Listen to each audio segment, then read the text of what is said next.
Hello, আসসালামু আলাইকুম সবাইকে। আশা করি ভালো আছেন।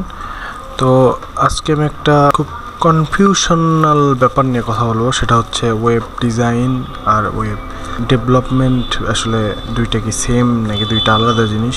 এটা অ্যাকচুয়ালি যারা প্রথম দিকে শুরু করে, যারা স্টার্ট আপ করে আর কি, মানে ওয়েব ডেভেলপিং বা ডিজাইনিং শুরু করে, তারা ভাবে যে আসলে মেবি ওয়েব ডিজাইনটাই মেবি ডেভেলপিং বা ডেভেলপমেন্টটাই আসলে কী জিনিস, মেবি ডিজাইনটাই হয়তো বা করলে ওটাই ডেভেলপমেন্ট হয়ে যায়। কোন কোন জিনিসগুলো শিখলে আমরা ডেভেলপমেন্ট করতে পারবো, এই ব্যাপারগুলো নিয়ে আসলে আমি আজকে কথা বলবো।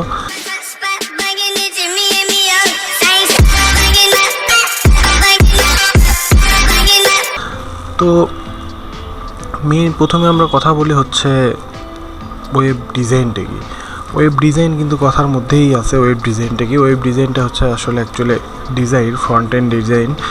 আমরা হচ্ছে এই যে লোগোটা কই রাখবো, আমরা মেনুটা কই রাখবো, স্লাইডারে কী রাখবো, আমরা বাটনের স্টাইলটা কেমন হবে, বাটনের ফন্টটা কেমন হবে, এই সেকশানটার পরে কী সেকশন আসবে, ইমেজগুলোর কই রাখবো, লেফট অ্যালাইন করবো নাকি সেন্টারে রাখবো, কত প্যাডিং থাকবে, কত মার্জিন থাকবে, এই ব্যাপারগুলোই আসলে ডিজাইনের মধ্যে পড়ে। যে একটা লেআউট দাঁড় করানো, লেআউটটা অ্যাকচুয়ালি ডিজাইন। এই যে দেখতেছেন, এইটা হচ্ছে অ্যাকচুয়ালি ডিজাইন। আমরা যেটা দেখতে পাচ্ছি আমাদের চোখের সামনে, এটা কিন্তু একটা ডিজাইন। আর এই ডিজাইনটা আমরা কি দিয়ে করেছি? এই ডিজাইনটা আমরা করেছি এলিমেন্টর দিয়ে অথবা যে কোনো পেজ বিল্ডার দিয়ে আমরা ব্যাক এন্ডে করেছি। তো সেই ব্যাক এন্ডে হচ্ছে আমরা ডিজাইন করেছি, আর এটাকে হচ্ছে আমরা ফ্রন্ট এন্ডে দেখতে পাচ্ছি। মানে আমরা যেটা পেছনে কাজ করি ওটাকে ব্যাক এন্ড বলা হয়, এবং যেটা আমরা ফ্রন্ট এন্ডে করি সেটাকে আমরা ফ্রন্ট এন্ড বলতে পারি। এখন আসেন ডেভেলপমেন্টটা কি। ডেভেলপমেন্টটা হচ্ছে এই যে সাইটটা বানিয়েছি, এটা কিন্তু আমাদের হচ্ছে শরীরের, যেমন আমরা পোশাক আশাক পরে সুন্দর করে হাঁটাচলা করি, এটা হচ্ছে সাইজ আমাদের লাইক ডিজাইন। এখন ডেভেলপমেন্টটা কি দেখেন, আমরা কি করতেছি, আমরা এই ওয়েবসাইট থেকে কিন্তু এই ওয়েবসাইটে ডেভেলপমেন্টের তেমন কিছু দেওয়া নাই। আমরা যদি এখানে আসি, এই ওয়েবসাইটটাতে আসি,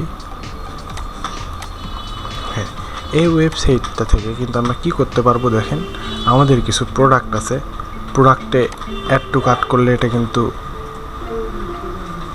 এখানে কার্টে অ্যাড হচ্ছে। এখান থেকে আমরা কার্ট দেখতে পাচ্ছি, এখান থেকে আবার আমরা চেক আউট করতে পারছি, এবং এখান থেকে আমরা আমাদের সকল ডিটেলস দিয়ে অর্ডার প্লেস করতে পারতেছি। এই যে ব্যাপারগুলা, এই যে অর্ডার করা, আপনার সাইটে অ্যাকাউন্ট ক্রিয়েট করা, সাইটের বিভিন্ন আলাদা আলাদা ব্যাপার, আমি যদি সহজ কথা বলি তাহলে একটা ফাংশনালিটি। তো একটা ফাংশনালিটি হচ্ছে সাইট, ওইটাকে আমরা ডেভেলপমেন্ট বলতে পারি। তো ওয়েব ডেভেলপমেন্টের ক্ষেত্রে আসলে কি শেখা দরকার? আপনাকে ডিজাইনের জন্য HTML, CSS, একটা CMS শিখলেন, ওয়ার্ডপ্রেস লাইক শপিফাই শিখলেন। এইগুলো শিখলে আপনি ডিজাইন করতে পারবেন, যে কোনো ওয়েবসাইট ডিজাইন করতে পারবেন। এখন কথা হচ্ছে ডেভেলপমেন্টের জন্য কিন্তু আপনার এই কয়টা দিয়ে হবে না। ডেভেলপমেন্টের জন্য আপনাকে জাভা স্ক্রিপ্ট শিখতে হবে, PHP শিখতে হবে, পাইথন শিখতে হবে, মানে যে কোনো একটা আপনি বেছে নেবেন। অবশ্য আবার একটা দিলেও হয় না, মোটামুটি আপনাকে সব ল্যাঙ্গুয়েজের ধারণা থাকতে হবে। পাইথন শিখতে হবে, তো তারপর হচ্ছে PHP একটা ফ্রেমওয়ার্ক শিখতে হবে। তো এইগুলো দিয়ে আর কি ডেভেলপমেন্ট শিখলে আপনি হচ্ছে তখন আপনি নিজেকে বলতে পারবেন ফুল স্ট্যাক ডেভেলপার, মানে আপনি ডিজাইন ডেভেলপ সবই করতে পারবেন। তো এই ছিল আজকের ভিডিওতে। আশা করি আপনাদের এই ব্যাপারটা ক্লিয়ার হয়ে গেছে। তো ভিডিওটি ভালো লেগে থাকলে অবশ্যই লাইক কমেন্ট করবেন, যদি কোনো প্রশ্ন থাকে কমেন্টে জানাবেন। আর আমাদের সাথে থাকার জন্য অনেক অনেক ধন্যবাদ। আসসালামু আলাইকুম।